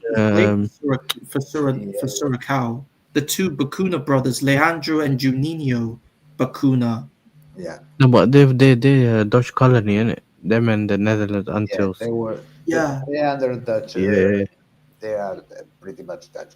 Pretty funny enough, because apparently another of the teams who was born in Curacao, they have links to Curacao, to a world born in the Netherlands. We saw, for example, the likes of Haiti in a World Cup. Mm. They don't even have a government. Haiti doesn't even have a government. They're run by gang members. And I'm they surprised that there is still a fucking country at this point with a fucking turmoil and everything. And you and a team with a national team with history that won the World Cup like Italy is complaining about available slots. Are you fucking serious? Embarrassing. Yeah, Gattuso is a friendly advice. Shut the fuck up and do your job. Jesus Christ. You look like a fucking better bitch seeing your fucking wife getting checked by a black dude. And you, what the thing you do instead of fucking punch the fucking guy, you sit on the corner, try laughing and wank. I've rated Gattuso as a player, but as a manager, like, what has he ever done? Like, he's managed Milan, he's managed Napoli, he's managed Marseille, but he's never ever won anything with them. So, what right did Italy have to appoint him as head coach? I don't know. Maybe because he was a part of player sentimentality, or I don't know. Maybe Gattuso he has links with the mafia. I don't know. But I'm seeing the highlights right now. Barcelona 4 against Athletic Club. I saw Yamal pass to Ferran Torres. Fucking you hell. North, when are we doing North, when are we doing what's it called? Match preview, bro. Match preview for what? The Barca game, bro. For the Barca game. When I You're a reach, Barcelona fan now. yeah, when I reach, bro. Yeah, you are. That's Bro, when I get the you are green light, united. I watched the when I get Bundesliga the match green light, today. yeah, I'm gonna be doing the Rafinha reveal. You know, when he did it, with the song on the there's gonna be the Yeah, intro. it's gonna be the You know what you need to you know do? there's You like need to like have some connections with Barca, man, so you can get the the look, that lookalike thing with Rafinha. You stand next to Rafinha and we just look at both. I'm gonna ask Dave to put me in the record. You know what I'm saying? Nah, North. I know exactly what he's gonna do. Who saw the Joao Pedro reveal when he was doing kickoffs on the beach? That's gonna be North. I'll get Dave to do it. In a Barca on that. North to Barca. Here we go. You know. Hey, I was watching Hamburg today. I was watching Hamburg today. They lost 1-0 to Augsburg. Hamburg have not really settled in well in the Bundesliga since they came back to the German top flight. So I think no one cares about the sausage league, man. That's they can answer. Come on. Just because I won it doesn't mean now all of a sudden nobody cares. I can't lie. No. I Be mean, the honest. Bundesliga is also His part team, of the top no, league. 2-0 down. They ended up beating the team 6-2. Which one of us can do that in our league? Yeah, okay, and your point. I went from 2-0 down to 6-2, bro. Okay, and yeah, again, you haven't told me like football wise, like how can nobody do that in your league? Nah, man. If one day, again, you're just looking at names, bro. So you don't even need a manager. You win in that league without a manager. Well, if you throw out the fuck too much social bottle in the fucking league. It's kind of, when's the last time Dortmund won the league? I can't even remember because they bought 2011, 2012. I think it's 2012. 2011, 12. Yeah, but Leverkusen won 2 years. That was the year we won the league. Wasn't it Klopp? Klopp won the league, innit? Yeah, he won the league. Yeah, Klopp won the league. Yeah, Klopp won it. Bro, that's 2012 is when I came to this country. Telling me since then it's only been you and that one time, but what? One time by Leverkusen. Yeah, that's it. But we don't want to give out some credit though, like, you know what I mean? Cause that's why a Newcastle fan, innit? He's a Newcastle fan just for the challenge. You know what I'm saying? He wants a taste of struggle. You know them ones. No, listen, start moving to the suburbs, moving to the trenches. Yeah, listen, I got the rich kid that wants to be a rapper. That's what he's doing right now. I gotta tell you, if the white boys, I want to do the trapping and that, try to braid his hair and that, try to make it look he's from the ends. And No. He's that Donny that moved from like Beverly Hills, yeah. You know what I'm saying, to Compton and that. You know what I'm saying? He's trying to see how it's like in Compton. You know what I mean? That's what he's on, bro. Let me go from chic to peasant. Let me see how it feels. Wait. This ain't peasant. This is the sheikh. This is the sheikh. This is the sheikh. Trust me. It's from chic to If peasant, the you know. This Saudis, ain't instead peasant. of buying This is the sheikh club, bro. Newcastle, Sheikh. would This is the buy Nadi Shuyukh, OnlyFans, bro. This is the club of the sheikh. Steer would be here with their OnlyFans shirt. I don't do OnlyFans, brother. Hey, pause. Nah. Pause, brother. I got it. Hey, yo, pause. Haram. أعوذ بالله من الشيطان الرجيم. Hey, Hassam rated, pick up. Big up Hassan for the raid, man. Big up Alan from Hangover. Yeah. Huh? Did he actually raid? I didn't see that. I don't know. It Alan says from Hangover, somebody. man. Some raid. Maybe it's coming. Maybe it's coming. You never know. I don't know. Maybe I don't know. I don't know. No, it's some. But big up to the time anyway. Yeah, big up to Hassam. I just tried to I know comment. the OnlyFans is Aram, but what if the Saudis will also buy it? Wait, sorry?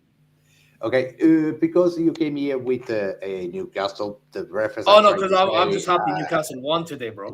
Yeah. Saudi represent. That's my country-owned club. Yeah, like Newcastle have looked We get it, man. different since the Saudi takeover. Wait, am I not allowed to represent my country now? Hey, what's going on here, bro? Why am I getting attacked to represent my nation? Hey, Zay, let me quickly ask you, what's going on with Dortmund? Like, what's going on with these man? Like, They bottled a lot of games, bro. I'm not gonna lie. They bottled a lot of games, bro. They drew to Hamburg when we drew our first game, and today they bottled the 3-2 lead. Actually, they bottled twice. Funny enough, Ondaf scored a hat trick on their head top. So it's one of them ones, really, bro. But you don't fear Dortmund. You don't fear Dortmund at all. You know who's like Joe Bellingham for me. Like, I don't know why. Joe Bellingham, he's a scrub, bro. I know. Why did he even come to Dortmund? Because by the way, can I tell you something? He and his dad, they were complaining to Sebastian Kehl. Yeah, I saw that fucking. They complained. And all that shit. Complained, and then next thing you know, he gets subbed on in the Der Klassiker against us. They actually put the pressure on us second half. Imagine, so it's 1-1, and or not even 1, it was 1-0 actually. And then guess what? The guy threw the game away by just staring at the ball, like when the ball just falls to him, and then Olizi just fly tackled the ball into the net, bro. You know what I mean? And now Dortmund ain't happy with him at all. You get me? Yeah, but then again, it's issues because his parents have been trying to go into the changing room and all that. You know, the old dumb stories, bro. I'm telling you, let me tell you, man, this in it. Because remember, the Bellingham family, they're from a place called Stourbridge. Essentially, that's not even Birmingham, bro. That's the outskirts of Birmingham. Do you get me? I've been there. Yeah, I go there all the time. That's the Beverly Hills. That's the Beverly Hills of Birmingham, blood. Like the rich donnies live there. North, I've been there. Man, got like you can all of us here on the panel can park our cars on their drive. Do you get me? Like, bro, they got houses there.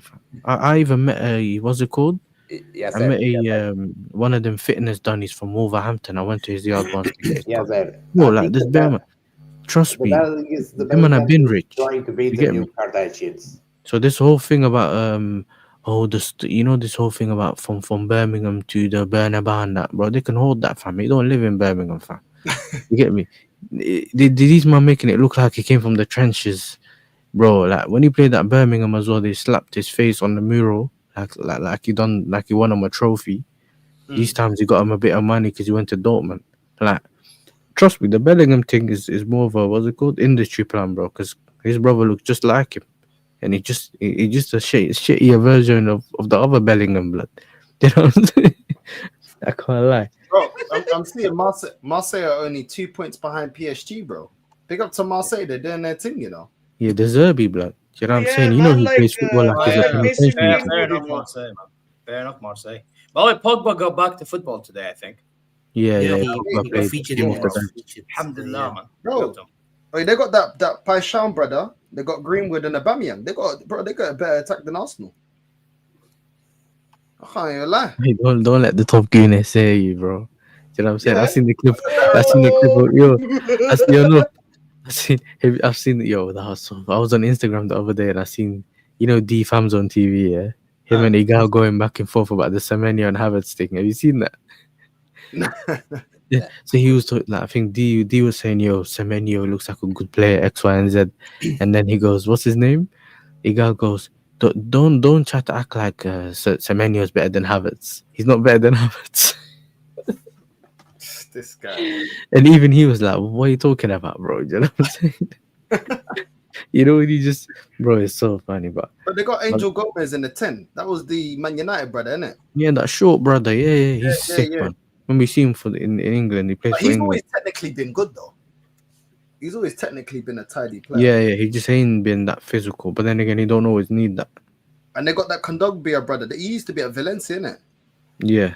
Kondogbia also was in Atletico de Madrid as well. It's now funny enough, Kondogbia is an international from the Central African Republic. Hey, Pavard, they got Pavard as well. Wait, they got a decent team, you know, Marseille. They're quietly doing their thing. Yeah, bro, I'm telling you, man. My man's doing his thing. You see the Zerbi, bro, always doing a mad thing. Yeah. And he's very attacking. Yeah, Aubameyang's doing his thing. I think Marcel did well. Wait, Mope's there as well. I didn't even know Mope's there. Yeah, Rashid's twins there as well. Yeah. Rashid's big up brother, Marseille, man. Where's he been, though? Where's Rashid been, bro? He spoke to him. I spoke to him. Rashid's on the strip, bro. He already knows I ain't Where's coming Neil out. Mope at, by the way? Oh, okay. He's at Marseille, bro. He's at Marseille. Yeah. He's on the strip, bro. You already know he's on the strip, bro. Oh, is that what you're saying? Rashid, I haven't been out yet. I haven't been clubbing for what? I haven't been clubbing for just over a month now. Probably got another week or so, everything complete, and then that's it, man. Barca's gonna be a mad one, especially the first week. But I'm gonna be active. Yeah, no, the last time I went out was with you, fam. Do you get me? I ain't been out. I'm used to it, man. I'm not with this whole going out thing, bro. Yeah, especially now with the rubbish weather, bro. What's the point of going out in this weather, bro? Exactly, as because you warm up when you're in the club dance with the thing, out today. No, but you have too many blend breaks, bro. So you essentially get cold again, fam. Nah, not when I'm in my settings, innit? You know when I'm in my settings, bro. That's it. When I'm in my Madrid is settings, cold, bro. Madrid is like 3 at night. I bet Lee's still in bed, shivering at night.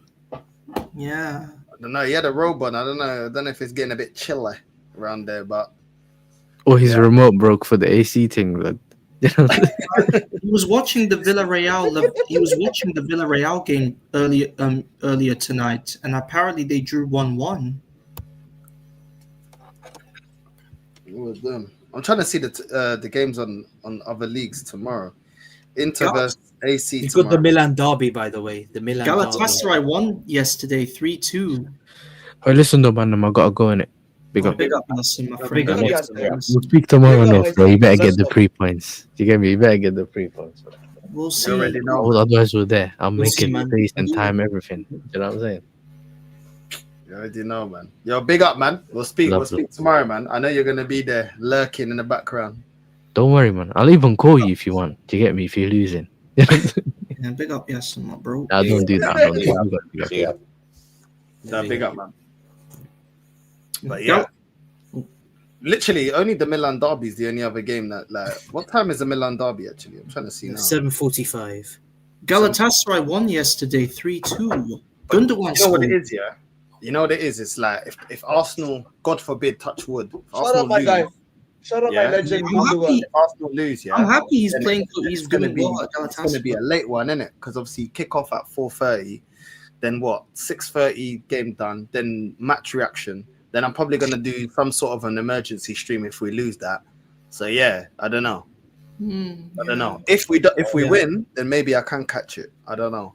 The time. This is what I'm saying about the timings of these games. Man. It makes it so you can't see other games when you do content create. Like when you make content, it makes it so you can't get. You know what I mean? You can't watch all the games. It's difficult. Very difficult. Sometimes I don't watch every fucking game in the world. So, but I wanted I recall because mentioned Galatasaray because there was a fucking scandal with the gambling and all that shit. bro. Well, was referees, was players, I don't know, presidents involved, or what the fuck happened there? I'm pretty honestly, I'd rather watch the North London derby than the Milan derby because I don't know, the Serie A is not attractive for me. I would rather watch a fucking game in Eredivisie or the League One than the Serie A. I don't know why.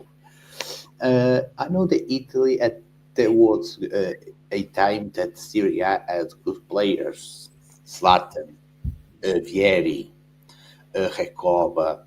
They had Shevchenko. Like they had world class defenders and world class players in world class teams.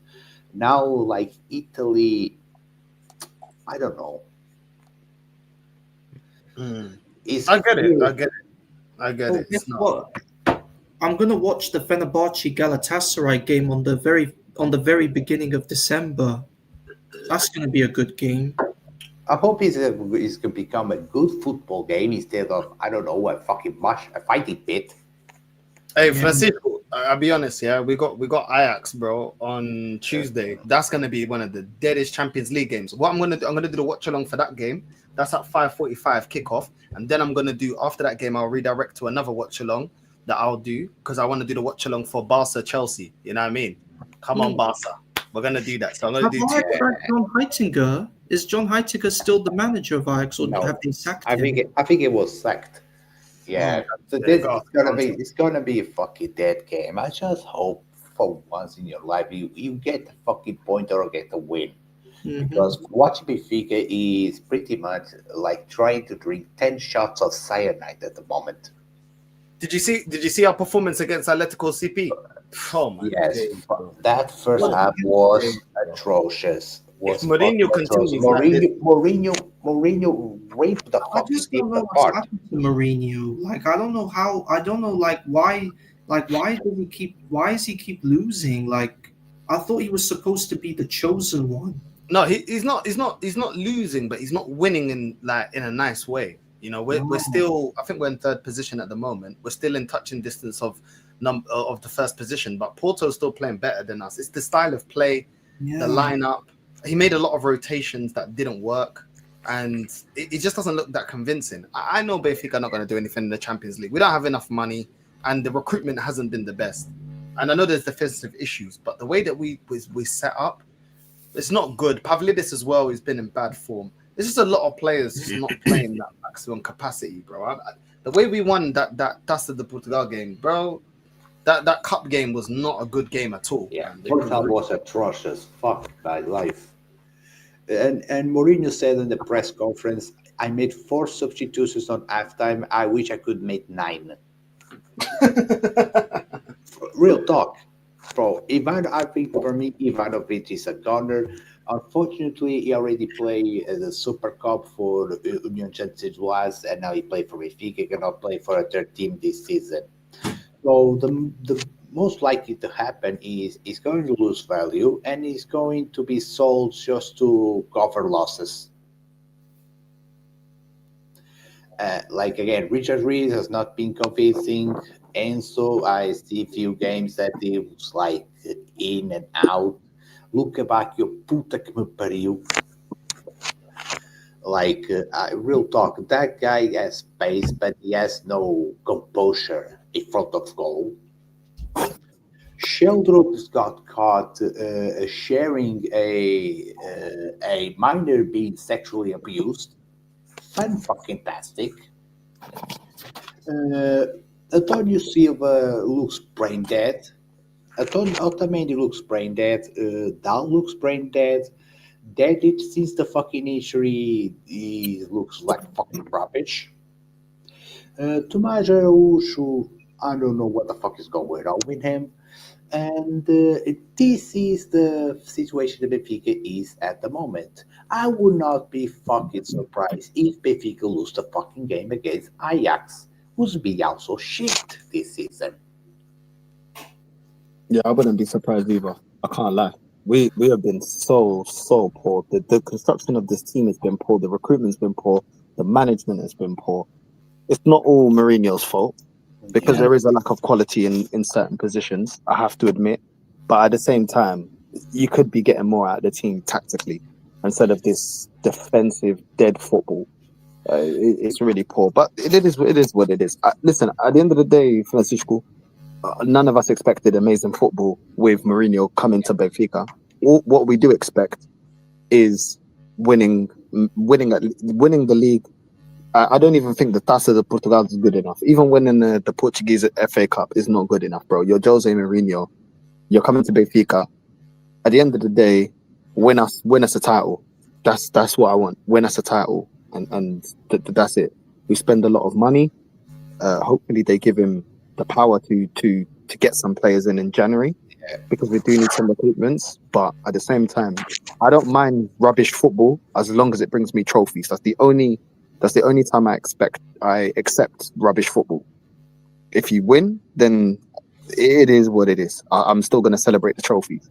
But if you don't, and then all we've got is this rubbish football, sorry, you have to leave, man. Because the football hasn't improved much from Bruno Lage and Schmitty.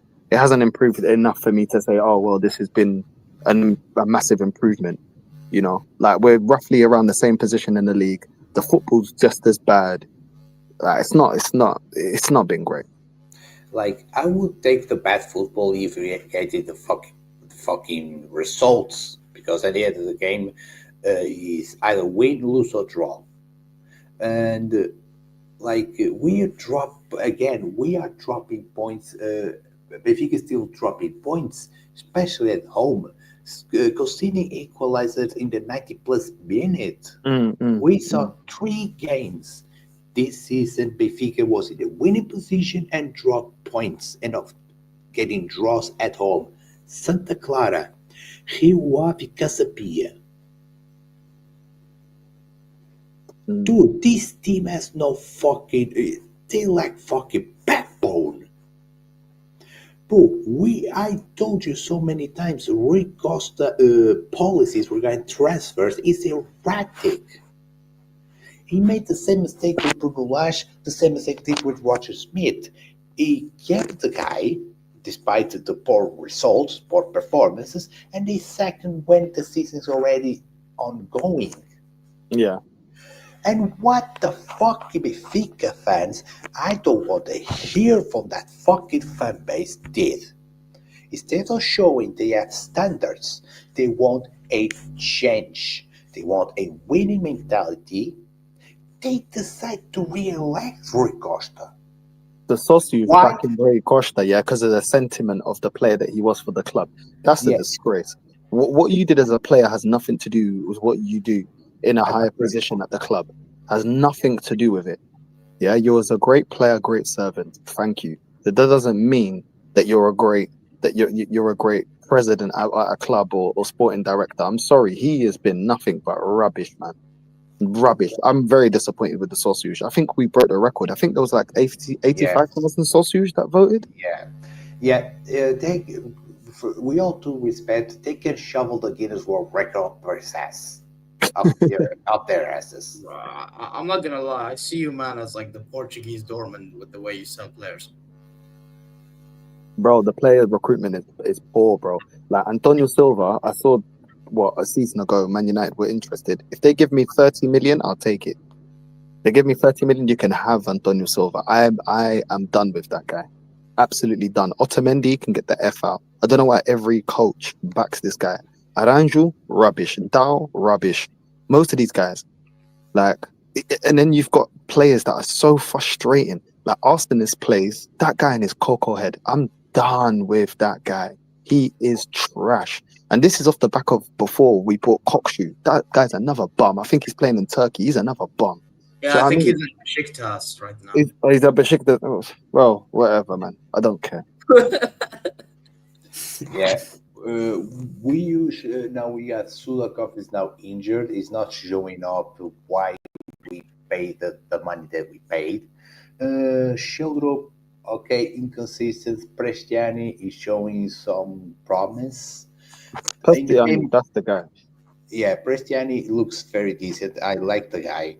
Funny enough, against Atletico, the only player that showed some, some guts in that game was Rodrigo Rego, a guy who used to play in the B team, and he was playing like a left wing back, although he's more of a winger. Pretty sums up what the fuck is happening with Benfica. Bro, why can't we go and recruit from Brazil? All the Brazilian teams are reaching the Copa Libertadores finals. It's always the Brazilian teams. They've got so much talent. Go over there and buy some Brazilians, bro. Go buy some Brazilians. Argentina. Apparently, Benfica is linked to Carrizo, an Argentinian player. I believe he played in the World Cup under 20s. I think Carrizo. Oh, you might have Richard Rios. That's sick. Yeah, Richard Rios. Like, he's still adapting because he came from Brazil. He's not. I think Benfica fans thought that the Rios will be the same of Enzo Fernandes, but he's a different type of player. He's now better, a little bit better. Okay, but I did not enjoy that he lost stupidly the ball in the game against Casapia. Enzo, I think his passing is all right. Okay, he's not as aggressive, but in terms of passing, he doesn't compromise. But I think Benfica needs a legit rebuild, not just a patch rebuild. It's a legit rebuild. Okay, pick a manager, pick proper players. You don't need just be in Europe. You can go to South America. Not only Brazil, you can go to Colombia, you can go to Argentina. They are players. Heck, you go to the fucking North Africa, Morocco. Proper players. Yeah, man. I don't know, man. They're not serious, man. This Benfica is not. They're not serious, bro. Not serious. I never seen us so bad. Got some very youngsters you can get, by the way. Morocco and Algeria. Yeah. Morocco, especially, I saw their performance in the under 20s. Yeah, under 20. Well, yeah, we won the under 20 World Cup. Like, they have very good players. The only thing I'm happy at the moment watching is the Portugal's under 70. Breed with talent. There are players from the Benfica Youth Academy that are showing up. Rafael Quintas, Ben Jackie, José Neto. And this is the same squad as well that won the under 17 Euros. Yeah. Look the maturity they are playing every fucking game. And there's a lot of Benfica players. There's also their striker, Anicio. This is the best goal scorer in the under 17 World Cups. So, like, again, Benfica is being mad already. Ajax versus Benfica is going to be like the legit shit show for me. It is what it is, man. It is what it is. It's going to be a dead game. But listen, big up to everyone. Big up to the whole panel. Macy, Kawaja, everyone, Francisco, AK. Big up to everyone. Big up, man. You know what I mean? We're going to redirect to Sarcasm City, to Flawless, Northside Raid on the way in. And I'll see you guys tomorrow. Love. See you tomorrow. See you later. Good night, everyone.